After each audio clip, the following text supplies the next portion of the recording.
गुरुर्वाक्यं मोक्षमूलं गुरु कृपा। सरस्वती वंदन। ओम या कुदेंदु तुषार हार धवला, या शुभ्रवस्त्रावृता, या वीणावरदंड मंडितकरा, या श्वेत पद्मासना, या ब्रह्मच्युत शंकर प्रकृतिर्देवे सदा वंदिता, सा मां पातु सरस्वती निशेष जाड्यापहा, निशेष जाड्यापहा। अलंकापुरी पुण्यभूमी पवित्र, तेथे नांदतो ज्ञान राजा सुपात्र, तया आठविता महापुण्य राशी, नमस्कार माझा श्री सद्गुरु ज्ञानेश्वरासी। कृष्णाय वासुदेवाय हरे परमात्मने, प्रणतक्लेशनाशाय गोविंदाय नमो नमः। कृष्णाय वासुदेवाय हरे परमात्मने, प्रणतक्लेशनाशाय गोविंदाय नमो नमः। कृष्णाय वासुदेवाय हरे परमात्मने, प्रणतक्लेशनाशाय गोविंदाय नमो नमः। हे गीता नाम विख्यात, सर्व वाङ्मयाचे मथित, आत्माजेने हस्तगत रत्न होय। ही गीता हे सप्तशती मंत्र प्रतिपाद्य भगवती, मोहमनीषा मुक्ती आनंदली असे। मनोनी मणी काय वाचा, जो सेवक होईल येचा, तो स्वानंद साम्राज्याचा चक्रवर्ती करी, तो स्वानंद साम्राज्याचा चक्रवर्ती करी।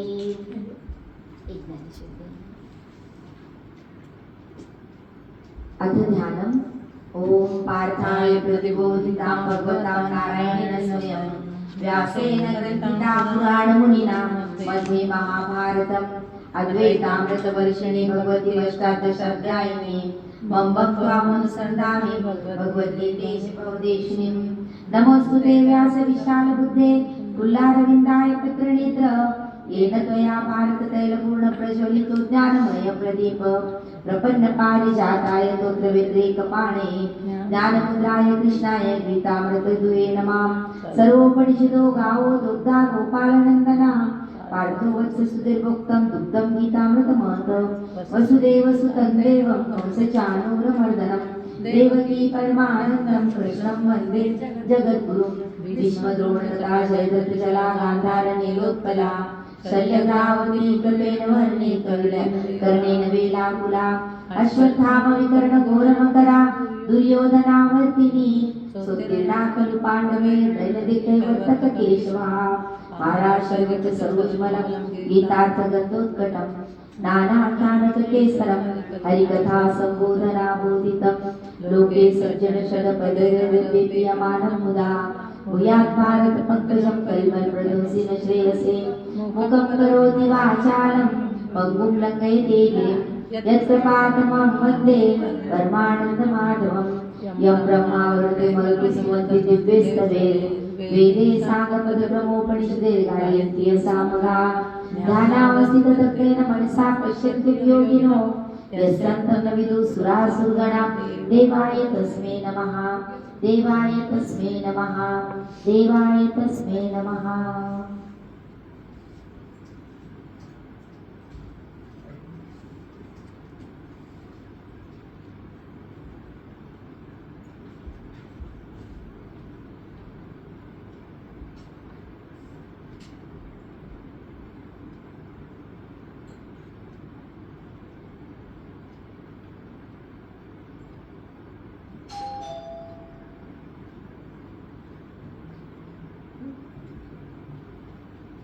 गुरुलालनाची पाचव्या। ओम नमोची आद्या वेद प्रतिपाद्या, जय जय सरसवेद्या आत्मरूपा। आत्मरूप गणेश केली स्मरण, सकळ विद्यांचे आदिकरण। तेची बंधू श्री चरण श्री गुरूंचे, आता हृदय हे आपुले, चौफाळून या भले, वरी बैसू पाऊले श्री गुरूंचे। शब्दांची आसकडी, वेद नदीच्या दोही तळी, आरडा क्षेत्राचे पोषण करणारा क्षेत्रज्ञ मीच आहे। या शरीराला क्षेत्र हे नाव का दिले ते मी तुला आता सांगतो। काही लोक शरीराला शेत मानतात आणि व जीवाला त्याचा मालक मानतात। प्राण हा कुळ असून त्याचे व्यानादी चार भाऊ या शेतात मनाकडून राबवले जातात। मन ज्या प्रकारचे बी पेरतो त्या प्रकारचे फळ त्याला मिळते। सत्कर्माचे बी पेरले तर सुख मिळते, दुष्कर्माचे बी पेरले तर दुःख मिळते. काही जणांच्या मते सांख्यांच्या प्रकृतीचे आहे आणि इथला कारभार करते. रज तम सत्व हे तिचे मालक आहे. नांगरणी आणि पेरणी करणारा रज, क्षेत्राची म्हणजे या शेताची राखण करणारा सत्व आणि मागणी करणारा तम. या क्षेत्रांविषयीचे अनेक वाद पुराणांमध्ये मांडले आहेत. त्यांच्या आधारावर लोक वादविवाद करतात, पण अजूनही निश्चित मत सिद्ध झाले नाही. त्या संबंधी आता भगवंत सांगायला सुरुवात करतात. पंचमहाभूते अहंकार, बुद्धी, प्रकृती, पंच ज्ञानेंद्रिय आणि पंच कर्मेंद्रिय मिळून 10 इंद्रिय, एक मन. ज्ञानेंद्रिय आणि कर्मेंद्रिय 10. विषय सुख प्रत्येकाचे निरनिराळे वर्णन करून तुला सांगतो. पृथ्वी, आप, तेज, गगन व वायू ही पंचमहाभूते आहेत. ह्या पंचमहाभूतांची गाठ पडून ज्यावेळी देहाचा आकार बनतो त्यावेळी देहाला चहूकडून नाचवतो, त्यालाच अहंकार म्हणतात. ज्ञान तत्वाचे मूळ सत्वगुणांची वाढती दशा आणि आत्मा व जीव यांना संयोग दाखवतो ती बुद्धी. कान, नाक, डोळे, त्वचा आणि जिव्हा हे 5 ज्ञानेंद्रिय आहेत. ह्या 5 इंद्रियांचे ऐक्य म्हणजे बुद्धी, सुखदुःखाचा विचार करते. वाचा, हात, पाय, गुद आणि शिश्न हे 5 इंद्रिय ह्यांना कर्मेंद्रिय म्हणतात. रजगुणांची चंचलता म्हणजे मन. अहंकाराला चिटकून असलेल्या बुद्धीच्या दाराजवळ हे मन असते. बुद्धी आणि अहंकार ह्यांना स्वस्थ बसू देत नाही, ते इंद्रियांना विषयासक्त ठेवते. शब्द, स्पर्श, रूप, रस, गंध हे 5 ज्ञानेंद्रियाचे विषय आहेत. स्वर, वर्ण, विसर्ग ह्यांचे उच्चार करणे, घेणे, टाकणे, चालणे, मलमूत्र विसर्जन करणे हे कर्मेंद्रियाची कार्य आहेत. त्यांचे विषय आहेत. ही ज्ञानेंद्रियांची आणि कर्मेंद्रियांची 10 विषय असते. जिच्या संगतीने मन वेडे होते आणि विषयावर तिची आवड असते तिला इच्छा म्हणतात. आणि इच्छा पूर्ण झाली नाही तर मनामध्ये जी वृत्ती निर्माण होते त्याला द्वेष म्हणतात. अलिप्त अशा सर्व साक्षीभूत चैतन्याची देहात सत्ता आहे, तिला चेतना म्हणतात. हिच्यामुळे मन आणि बुद्धी टवटवीत असते. पंचतत्वांचे एकमेकांशी जाती स्वभावावरून उघड वैर असते. या सर्वांचे एकमेकांशी पटत नसले तरी ते एकाच घरात राहतात. त्या गुणांची एकमेकांचे पोषण करतात, त्या वृत्तीला धृती म्हणतात. आणि जीवासह 36 तत्वांचे जे ऐक्य होते त्यालाच संघात म्हणतात. या सर्वाला क्षेत्र हे नाव प्राप्त झाले आहे. आता ज्ञानाचे स्वरूप म्हणजे काय ते सांगतो. या ज्ञान लाभासाठी योगी कठोर तपे करतात, भजन मार्गी सर्वस्वाचा त्याग करतात. काही जण देहभाव विसरून गुरुसेवेचे व्रत आचरतात. ज्ञान लाभल्यावर अद्वैताचे सुखी होते, साम्यदृष्टी लाभते, अहंकार आणि आपपर भाव नाहीसा होतो, चित्त अंतर्मुख होते आणि जीवन आनंदी होते. मी जीव आहे असा आत्म्याला क्षयरोग झालेला असतो, पण हे ज्ञान जागे झाल्यावर तो नाहीसा होतो. हे ज्ञान निराकार आहे, त्याचे वर्णन करता येत नाही. ज्याच्यामध्ये हे ज्ञान जागे होते तेव्हा त्याच्या वागण्यातून ते प्रकट होते. त्यांच्यामध्ये अमानित्व नसते. आदर सत्कार केलेला आवडत नाही. तो कोणालाही वंदन करू देत नाही. कोणी वंदन केले तर मरणप्राय दुःख होतो. त्याला एकांत प्रिय असते. ज्ञानी पुरुषाचा दुसरा गुण अदंभित्व. आपली सदाचरणे केलेले उपकार आणि दयेपोटी घेतलेले कष्ट ह्यांविषयी तो कधीच बोलणे त्याला बोलत नाही, म्हणजे तो अदंभित्व. अशा व्यक्तीमध्ये ज्ञान पसरलेले असते. ज्ञानवंतांची वर्तणूक अहिंसामय असते. अहिंसेबद्दल पुष्कळ जणांनी आपले आपले मत मांडले आहे. जर हिंसाच पेरली तर अहिंसा कशी उगवेल? भगवंत अर्जुनाला अहिंसेची लक्षणे सांगतात. अहिंसक व्यक्तीची चाल मृदू असते. कमळावर भुंगा जसा बसतो आणि परागांना इजा होणार नाही असा तो नाजूकपणे मतप्राशन करतो, तसे अहिंसक व्यक्तीच्या चालीत असते. अजाणतेपणाने कोणालाही दुखू नये या भीतीपोटी तो सदा मौन पाळतो. गंगेच्या पाण्यासारखी निर्मळता एखाद्या सतीपतिव्रतेच्या बोलाचे तेज त्यांच्या वाणीत असते, म्हणजे वाचा सिद्ध झालेली असते. तो व्यक्ती आपल्या ज्ञानाने म्हणजे काया वाचा मने करून हिंसेचा त्याग केलेला असतो. अहिंसेचे अनेक दाखले आणि दृष्टांत माऊलीने विस्ताराने केले आहेत. भगवंत म्हणतात, अर्जुना आता आर्जव म्हणजे सरळपणा ते काय ते तुला सांगतो. ज्यांची वर्तणूक आवडत्या नावडत्या लोकांशी दर्यापूर्ण असते, भीती आणि आशा नसलेल्यांची वागणे मोकळे असते, कोणाकडून काहीच अपेक्षा नसते, म्हणजेच तो कोणाच्याही निंदा नसतो, तो कोणाचेही आकारण स्तुती करत नाही, त्याचे आचरण निर्हेतुक असते, तो ज्ञानी असतो. आता गुरुभक्ती म्हणजे काय ते ती आणि ती कशी आचरली जाते भगवंत अर्जुनाला सांगतात. पार्था, मी जे सांगतो तो एकाग्रतेने ऐक. गुरुसेवा म्हणजे सर्व भाग्यांची जन्मभूमी. शोकाने ग्रासलेल्या जीवाला ती ब्रह्मरूप करते. ज्याने आपले जीवन गुरुकुलासाठी अर्पण केले आहे तो गुरुभक्तीचा आगरच आहे. नवविधा भक्तींच्या माध्यमातून म्हणजेच मरण, अर्चन, सख्य, दास्य, पादसेवा प्रकारची गुरूंची सेवा करता येते. ज्याला गुरुभक्तीची इच्छा आहे, ज्याला गुरुभक्तीचे कौतुक वाटते आणि ज्याला गुरुसेवे वाचून दुसरे काहीच गोड लागत नाही, तो ब्रह्मज्ञानाचे आगरच असतो. आणि ज्ञानाला ज्याच्यातून शोभा असते आणि त्याच्यातूनच ज्ञानालाही शोभा असते. ज्ञानदेवांना गुरुसेवेविषयी खरी उत्कंठा असल्यामुळे त्यांनी गुरुभक्तीचे अमर्याद असे वर्णन केले आहे. भगवंत आता अर्जुनाला शौच म्हणजे शुचित्व म्हणजे काय ते सांगतात. वर सांगितलेल्या कर्माचे आचरण करून जो शुद्ध झालेला असतो, ज्याचे मन ज्ञानप्राप्तीमुळे निर्मळ झाले असते, त्यांच्या मनात कुठलाही भेद राहत नाही, तिथे केवळ शुचित्वच वास करतो. अंतर्मय शुद्ध वासना असली की बाहेरील इंद्रियात ती तशीच दिसून येते. योग्य अयोग्य कर्म जाणण्याचे ज्याला ज्ञान असते तेच तर शुचित्वाचे ज्ञान आहे. पुढे भगवंताने स्थैर्य म्हणजे काय आणि ते सांगितले आहे. शरीराची जरी इंद्रियांच्या सहाय्याने हालचाल होत असली तरी तो कोणत्याही विकाराच्या लहरीने ढळत नाही. त्याचा कोणी अपमान करो, मोहविणाऱ्या गोष्टी किंवा त्याला व्यापून असो, स्थिर पुरुषांची वृत्ती निश्चल असते. कोणत्याही कठीण परिस्थितीत धैर्य सोडून जात नाही. हे अविनाशी स्थैर्य त्यांच्या अंगी अंतर्बाह्य बांधलेले असते. आत्मनिग्रह म्हणजे अंतःकरण निग्रह कशाला म्हणतात? जो आपल्या मनोवृत्तीला इंद्रियांकडे जाऊ न देता बांधून ठेवतो, मनाला चित्ताला स्थिर ठेवतो, या स्थितीला अंतःकरण निग्रह असे म्हणतात. ज्याच्या मनात वैराग्य असते तो विषयाची भेट पडू देत नाही, त्याला विषय वैरागी म्हणतात. निराभिमानी कोणास म्हणतात? जो नित्यनैमित्तिक कर्म जो यथाविधी करतो, थोडेसेही खंडन पडू देत नाही, परंतु ते कर्म मी केले किंवा केल्यामुळे सिद्धीच गेले असे मनात मुळीच मानत नाही.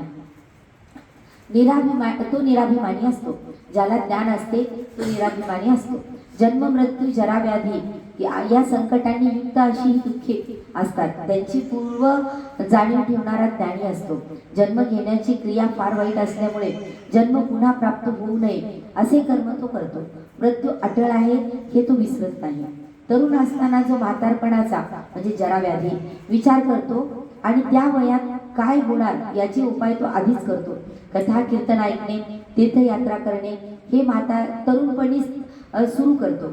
असा पुरुष वृद्ध झाल्यावरही प्रसन्न राहतो. वृद्धावस्थेचे विचार तरुणपणी असतो. नाना प्रकारचे रोग जोपर्यंत शरीराला जडत नाहीत तोपर्यंत शरीराच्या आरोग्याचा उपयोग तो आत्मज्ञानाकडे करतो. ज्ञानवंतांचे कधीच न बदलणारे स्थिर लक्षण म्हणजे दुःख दोषानुदर्शन. ज्या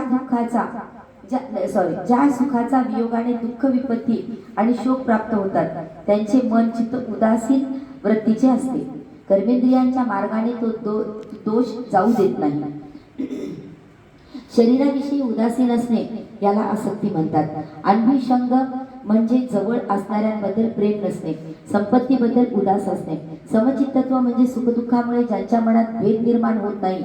आसक्ती, अन्विषंग आणि समचित्तत्व हे गुण ज्या ठिकाणी असतात तिथे ज्ञान असते. मयी चानन्य योगेन याचा अर्थ ज्यांची माझ्यावर अनन्य भक्ती आहे. अव्यभिचारिणी भक्ती म्हणजे माझ्या स्वरूपी लीन केलेली असते. विविक्त देश सेवित्व अशांना एकांत आवडतो. पवित्र तीर्थे, उत्तम तपोवने, गुहा, गिरिकंदरात राहायला त्याला आवडते. खरे ज्ञान झाल्याशिवाय परमात्म्याचा अनुभव शक्य नाही. तो आपल्या सर्व व्यक्तित्वासह अध्यात्म ज्ञानाची जागृती व्हावी यासाठी कष्ट करत असतो. आता अज्ञानाची लक्षणे परमात्मा सांगतात. ज्ञान समजल्यावर अज्ञान सहज ओळखता येतो. मानित्व म्हणजे लोकांचे मान देण्यामुळे संतोष होणे. दंभित्व लोकात आपल्या कृतकर्मांची प्रसिद्धी करणे. अक्षांती म्हणजे मान आणि अपमान दोन्ही सहन न होणे. अनार्जव म्हणजे मनात एक घेऊन तोंडाने दुसरे बोलणे. आचारोपासक साहित्य म्हणजे गुरूंचे नाव घ्यायलाही लाज वाटणे आणि गुरुसेवेचा तिटकारा करणे. गुरूंचे श्रेष्ठत्व न मानणे ही लक्षणे ज्यांच्यासाठी असतात तो अज्ञानी समजावा. अज्ञानाची आणखी काही लक्षणे सांगितली. इंद्रियार्थेश वैराग्य म्हणजे मेल्यावरही विषयांची इच्छा सोडत नाही. मनात फळाची इच्छा बाळगून शहरात राहणे आवडते. लौकिकातील गोष्टी सांगण्याची हौस असते. ज्यांची बुद्धी बाह्य जगातील अभ्यासाला ज्ञान मानते, आत्मज्ञान सोडून सर्व विद्या मिळवतो, तो अज्ञानी असतो. भगवंत म्हणतात, मी तुला अज्ञानाची लक्षणे सांगितली, त्याच्याकडे तू दुर्लक्ष कर आणि शुद्ध ज्ञान प्राप्तीचा दृढ निश्चय कर. शुद्ध ज्ञानामुळे तुला ज्ञेयाची प्राप्ती होईल. अर्जुनाने ज्ञेय काय आहे हे भगवंताला विचारले.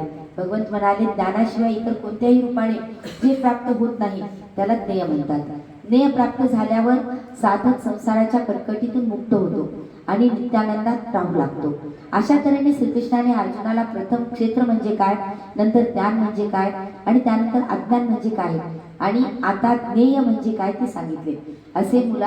जसे मुलाला जीव घालताना एक एक घास करून जीव घालतात, त्याप्रमाणे भगवंतांनी अर्जुनाला एकच ब्रह्म 4 प्रकारे समजावून सांगितले.